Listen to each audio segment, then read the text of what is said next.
സ്വാഗതം. നമ്മളിന്ന് ഒക്ടോബർ 2024 പ്രധാന സംഭവങ്ങളിലേക്കാണ് ശ്രദ്ധ കൊടുക്കുന്നത്. KAS പോലുള്ള പരീക്ഷകൾക്ക്, പ്രത്യേകിച്ച് കേരളവുമായി ബന്ധപ്പെട്ട സമകാലിക വിഷയങ്ങൾ, അതിൽ വരുന്ന മാറ്റങ്ങൾ അറിഞ്ഞിരിക്കണം. ഈ ഒരു അവലോകനം അതിന് സഹായിക്കും. അപ്പോൾ ആദ്യം ഭരണപരമായ ചില കാര്യങ്ങൾ നോക്കാം. ഒരു പ്രധാനപ്പെട്ട കാര്യം 129 മിനി അങ്കണവാടികൾ. അത് പ്രധാന അങ്കണവാടികളായി ഉയർത്തുന്നുണ്ട്. കൂടുതൽ കുട്ടികൾക്ക് നല്ല സൗകര്യം കിട്ടുമല്ലോ. ശരിയാണ്. അതോടൊപ്പം അങ്കൻ ജ്യോതി എന്നൊരു പദ്ധതിയുണ്ട്. 2395 അങ്കണവാടികളിൽ സോളാർ പാനൽ വയ്ക്കുന്ന പരിപാടി. അതൊരു നല്ല കാര്യമാണ്. ഊർജത്തിന്റെ കാര്യത്തിൽ സ്വയം പര്യാപ്തതയ്ക്ക് ഒരു സ്റ്റെപ്പാണത്. അതുപോലെ പൊതുമേഖലാ സ്ഥാപനങ്ങളുടെ പ്രകടനം, അതും ശ്രദ്ധിക്കേണ്ട ഒന്നാണ്. കേരള മിനറൽസ് ആൻഡ് മെറ്റൽസ്, അതായത് KML, ഏതാണ്ട് 107 കോടി ലാഭമുണ്ടാക്കി. പക്ഷേ അതേസമയം കശുവണ്ടി വികസന കോർപ്പറേഷൻ നഷ്ടത്തിലാണ്. വലിയ നഷ്ടം, 45 കോടിയിലധികം. KS മെയിൻസിന് പഠിക്കുമ്പോൾ ഈ സാമ്പത്തിക കാര്യങ്ങൾ, എന്തുകൊണ്ട് ഈ വ്യത്യാസം വരുന്നു എന്നൊക്കെ ഒന്ന് നോക്കുന്നത് നല്ലതാണ്. മാർക്കറ്റ് പ്രശ്നമാണോ അതോ മാനേജ്മെന്റിന്റെ കാര്യമാണോ എന്നൊക്കെ. പിന്നെ വേറൊരു നേട്ടം, നഗരഭരണ കാര്യക്ഷമത. അതിൽ കേരളം 1ാം സ്ഥാനത്തെത്തി. പ്രജാ ഏജൻസി എന്നൊരു സ്വതന്ത്ര സ്ഥാപനത്തിന്റെ റിപ്പോർട്ടിലാണിത് പറയുന്നത്. അതെ, അത് ഗവർണൻസ് ഭാഗത്ത് പ്രധാനപ്പെട്ട ഒരു പോയിന്റാണ്. നല്ല നിയമനിർമ്മാണം, ഭരണരീതികൾ, ഫൈനാൻഷ്യൽ മാനേജ്മെന്റ്, അതൊക്കെയാണ് കാരണം. ഈ നേട്ടങ്ങൾക്കിടയിലും ചില സാമൂഹിക വിഷയങ്ങൾ വരുന്നുണ്ടല്ലോ. വയോജനങ്ങളുടെ കാര്യം, അവരുടെ എണ്ണം കൂടുകയാണ്. 2025 ആവുമ്പോഴേക്ക് 4/1 ആവുന്നാ പറയുന്നത്. ശരിയാണ്. അവർക്കായിട്ട് ഒരു പ്രത്യേക നിയമനിർമ്മാണം, ഒരു കമ്മീഷൻ, അതൊക്കെ സർക്കാർ ആലോചിക്കുന്നുണ്ട്. അത് വളരെ പ്രധാനപ്പെട്ട ഒരു നീക്കമാണ്. അതുപോലെ സ്ത്രീ ശാക്തീകരണത്തിനും പുതിയ നയം വരുന്നു. അതിലെ ലിംഗനീതി പാഠ്യപദ്ധതിയുടെ ഭാഗമാക്കണം. പിന്നെ സ്ത്രീകൾക്ക് മാത്രമായിട്ട് എംപ്ലോയ്മെന്റ് എക്സ്ചേഞ്ച്, അങ്ങനത്തെ ശുപാർശകളുണ്ട്.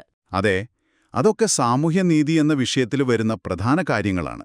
ഇനി ഊർജ്ജരംഗത്തേക്ക് വന്നാൽ KCBയുടെ ലക്ഷ്യം വളരെ വലുതാണ്. 2030ഓടെ 10,000 മെഗാവാട്ട് ഉൽപ്പാദനം. ഇപ്പൊ ഏകദേശം 2250 മെഗാവാട്ടേ ഉള്ളൂ. അത് വലിയൊരു ടാർഗറ്റാണ്. പരിസ്ഥിതിക്ക് ദോഷമില്ലാതെ എങ്ങനെ ഇത് നേടുമെന്നുള്ളതാണ് ചോദ്യം. അവിടെയാണ് ടെക്നോളജിയുടെ പ്രാധാന്യം വരുന്നത്. അതെ, അതിനോട് ചേർത്ത് വായിക്കാവുന്ന ഒന്നാണ് കണ്ണൂരിൽ കെൽട്രോൺ തുടങ്ങുന്ന സൂപ്പർ കപ്പാസിറ്റർ യൂണിറ്റ്. ഇന്ത്യയിൽ ആദ്യത്തേതാണ്. ISRO, DRDO ഒക്കെ സഹായിക്കുന്നുണ്ടല്ലേ? അതെ, സൂപ്പർ കപ്പാസിറ്റർ എന്ന് പറഞ്ഞാൽ സാധാരണ ബാറ്ററിയേക്കാൾ വേഗത്തിൽ ചാർജ് ചെയ്യാനും ഡിസ്ചാർജ് ചെയ്യാനും പറ്റും.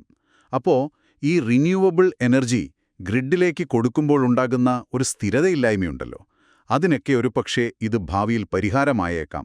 സയൻസ് ആൻഡ് ടെക്നോളജിയിൽ വരുന്ന ഒരു പ്രധാനപ്പെട്ട അപ്ഡേറ്റാണ്. പരിസ്ഥിതിയുടെ കാര്യത്തിൽ ശുചിത്വ സാഗരം പദ്ധതി എടുത്തു പറയണം. കടലിൽ നിന്ന് പ്ലാസ്റ്റിക് നീക്കം ചെയ്യുന്നത്. മത്സ്യത്തൊഴിലാളികളുടെ സഹായത്തോടെയാണിത് ചെയ്യുന്നത്. നല്ല അന്താരാഷ്ട്ര ശ്രദ്ധ കിട്ടിയ ഒന്നാണ്. 2017 മുതൽ 150 ടണ്ണിലധികം പ്ലാസ്റ്റിക് എടുത്തു മാറ്റിയിട്ടുണ്ട്. ശരിയാണ്. അത് പരിസ്ഥിതി വിഷയങ്ങളിൽ നല്ലൊരു ഉദാഹരണമാണ്. അതിൻ്റെ കൂടെ തന്നെ മാലിന്യമുക്ത നവകേരളം ക്യാമ്പയിനും, പിന്നെ പശ്ചിമഘട്ടത്തിലെ പരിസ്ഥിതി ലോല പ്രദേശം ESA എന്ന് പറയും. ESA. അതെ, അവിടെ ജനവാസ മേഖലകളെ ഒഴിവാക്കണം എന്ന സംസ്ഥാനത്തിന്റെ ആവശ്യവും പ്രധാനമാണ്. ഈ സുസ്ഥിര വികസനവും പരിസ്ഥിതി സംരക്ഷണവും അത് ബാലൻസ് ചെയ്യുന്നതിലെ വെല്ലുവിളികളാണ് ഇതൊക്കെ കാണിക്കുന്നത്. സാമൂഹ്യ ആരോഗ്യരംഗത്തും കുറേ കാര്യങ്ങൾ നടക്കുന്നുണ്ട്. ഓട്ടിസം സംബന്ധിച്ച പുസ്തകമിറങ്ങിയത്, പിന്നെ ലാബ് ടെസ്റ്റൊക്കെ എളുപ്പമാക്കാൻ നിർണയ എന്നൊരു പദ്ധതി.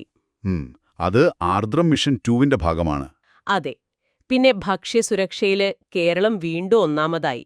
ഓപ്പറേഷൻ ലൈഫ് പോലത്തെ പരിശോധനകളൊക്കെ അതിന് സഹായിച്ചു. കുടുംബശ്രീയുടെ K4Care സേവനം, വയോജനങ്ങളെ മറ്റും സഹായിക്കാൻ, അതും പുതിയതാണ്. അതുപോലെ അന്ധരായവർക്ക് എഴുത്തും വായനയും പഠിപ്പിക്കാൻ സാക്ഷരതാ മിഷന്റെ ദീപ്തി പദ്ധതി. വിദ്യാഭ്യാസത്തിൽ കുട്ടികളെ സംരംഭകരാക്കാൻ വൈസ് മിഷൻ കോളേജുകളിലേക്ക് വ്യാപിപ്പിക്കുന്നു. അതുമൊരു നല്ല കാര്യമാണ്. സാംസ്കാരികമായിട്ട് സ്കൂൾ കലോത്സവത്തിൽ ചില ആദിവാസി കലാരൂപങ്ങൾ ഉൾപ്പെടുത്തിയത് ശ്രദ്ധേയമായി. മംഗലം കളി, പണിയനൃത്തമൊക്കെ. പാർശ്വവൽക്കരിക്കപ്പെട്ട കലകൾക്ക് അതൊരു പ്രോത്സാഹനമാവും. എന്നാൽ മറുവശത്ത് ഈ ജോലി സംബന്ധമായ സമ്മർദ്ദം മൂലമുള്ള മരണങ്ങൾ, കരോഷി സിൻഡ്രോം പോലുള്ള കാര്യങ്ങൾ ചർച്ചയാവുന്നത് കാണുമ്പോൾ തൊഴിലിടങ്ങളിലെ മാനസാരോഗ്യം എത്ര പ്രധാനമാണെന്ന് നമ്മൾ വീണ്ടും ഓർക്കണം. പിന്നെ സംസ്ഥാനത്ത് മങ്കിപോക്സ് സ്ഥിരീകരിച്ചതും ആരോഗ്യരംഗത്ത് കൂടുതൽ ശ്രദ്ധ വേണമെന്നതിന്റെ സൂചനയാണ്. അപ്പൊ ചുരുക്കത്തില് ഒക്ടോബർ മാസത്തിലെ ഈ സംഭവങ്ങളെല്ലാം KS പരീക്ഷയുടെ പല പേപ്പറുകളുമായിട്ട് നിങ്ങൾക്ക് ബന്ധിപ്പിക്കാൻ പറ്റും. ഭരണനിർവഹണം, സാമൂഹ്യനീതി, പരിസ്ഥിതി, സയൻസ് ടെക്നോളജി, എക്കണോമി, അങ്ങനെ പലതിലും വരുന്ന കാര്യങ്ങളാണിത്. തീർച്ചയായും ഓരോ പദ്ധതിയും ഇപ്പോൾ ശുചിത്വ സാഗരമായാലും മാലിന്യമുക്ത നവകേരളമായാലും അല്ലെങ്കിൽ പുതിയ ഊർജ്ജ ലക്ഷ്യങ്ങളായാലും അതൊക്കെ വലിയ വിഷയങ്ങളുമായിട്ട് സുസ്ഥിര വികസനം, കാലാവസ്ഥാ മാറ്റം, നഗരവൽക്കരണം എങ്ങനെ ബന്ധപ്പെട്ടിരിക്കുന്നുവെന്ന് ആലോചിക്കണം. പുതിയ ടെക്നോളജികൾ, ആരോഗ്യ പദ്ധതികൾ, സാമൂഹ്യ നയങ്ങൾ, ഇതൊക്കെ കേരളത്തിന്റെ ഭാവിയെ എങ്ങനെ സ്വാധീനിക്കുമെന്നും നോക്കണം. അതെ, അവിടെയാണ് ഒരു പ്രധാന ചോദ്യം വരുന്നത്. ഈ വികസനവും സാമൂഹ്യക്ഷേമവും പരിസ്ഥിതി സംരക്ഷണവും എല്ലാം കൂടി ഒരുമിച്ച് കൊണ്ടുപോകുന്നതിൽ കേരളം നേരിടുന്ന ഏറ്റവും വലിയ വെല്ലുവിളി എന്തായിരിക്കും? ഈ പുതിയ പദ്ധതികളും നയങ്ങളും ആ വെല്ലുവിളികളെ നേരിടാൻ എത്രത്തോളം തയ്യാറാണ്? ഇതിനെക്കുറിച്ച് നിങ്ങൾ തുടർന്നും ചിന്തിക്കുന്നത് നിങ്ങളുടെ തയ്യാറെടുപ്പിനൊരു മുതൽകൂട്ടാവും.